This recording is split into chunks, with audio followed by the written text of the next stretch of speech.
শেখ হাসিনা যখন ক্ষমতায় ছিল, শেখ হাসিনা বলছিল বাংলাদেশ 41 সাল পর্যন্ত তিনি শাসন করবেন।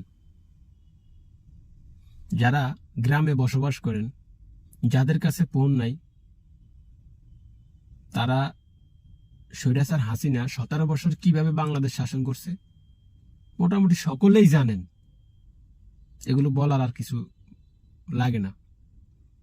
একটা কথাই বলতেছে, স্বৈরাচার হাসিনা 17 বছর দিয়ে শাসন করছেন জোর করে, কিন্তু তিনি বলছিলেন 41 সাল পর্যন্ত বাংলাদেশ শাসন করবেন জোর করে।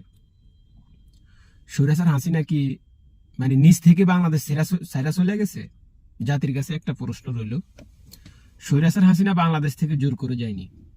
তাকে জুলাই গণ অভ্যুত্থানের মাধ্যমে 2000-এর অধিক তাজা প্রাণ দিয়া তাকে যেতে বাধ্য করছে।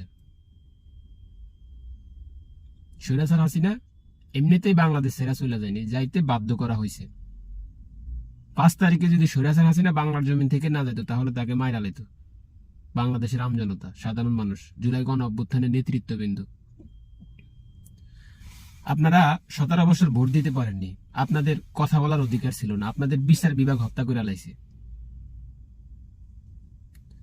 এই সংস্কার যদি বাংলার জমিনে না হয়, তাহলে বাংলাদেশে আরেকটি স্বৈরাচার জন্ম নেবে। আপনারা কি চান বাংলার জমিনে আরেকটি স্বৈরাচার জন্ম নেবে? আমিও চাই না। এই সংস্কার করতে হলে আপনারা হ্যাঁ ভোটে ভোট দিবেন, তাহলে বাংলাদেশ সংস্কার হয়ে যাবে। আর বাংলাদেশে জামাত 11 দল নিয়ে একটা জোট করছে, বিএনপি কয়েকটা দল নিয়ে একটা জোট করছে, কয়টা দল আমি সঠিক জানি না।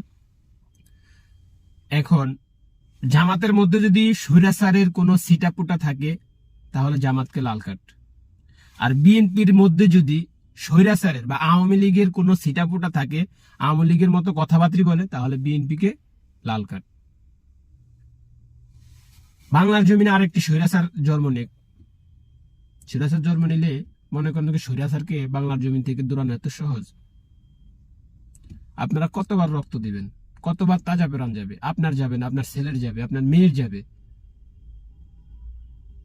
আপনি এখন সুযোগ হয়েছে, সুযোগ কাজে লাগাবেন না। এই পাপের প্রস্তুত কিন্তু আপনার মেয়ে ছেলের নিতে হবে।